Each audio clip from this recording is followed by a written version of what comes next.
তারাপীঠে আমি গিয়েছিলাম ভোররাতে। মনটা তখন একেবারে ভেঙে পড়া, না কাজ, না টাকা, না আশা। শ্মশানঘাটের ধোঁয়া তখনও বাতাসে ভাসছে।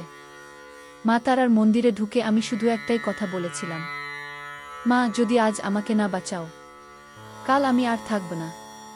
কোনো পাণ্ডিতি মন্ত্র না, কোনো পুরোহিত না, শুধু চোখের জল আর কাপা গলা। ঠিক তখনই দেখলাম মায়ের মূর্তির চোখের নিচ দিয়ে লাল রঙের একটা দাগ নামছে। সিঁদুর নাকি রক্ত?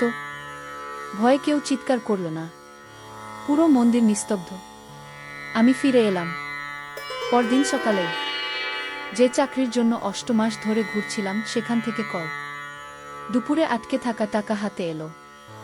রাতে জানতে পারলাম যে লোকটা আমার ক্ষতি করতে চাইছিল সে হঠাৎ অসুস্থ।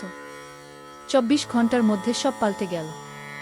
আজও জানি না ওটা আশীর্বাদ ছিল নাকি কোনো ভয়ঙ্কর মূল্য দেওয়ার সময় এখনো বাকি। বন্ধুরা, তারাপীঠে সবাই মানত করে, কিন্তু সবাই জানে না মা তারা সব দেন না, কিছু কিছুর দাম নেন। আপনি কি বিশ্বাস করেন এটা আশীর্বাদ ছিল, নাকি শুরু হলো কোনো অদৃশ্য হিসাব?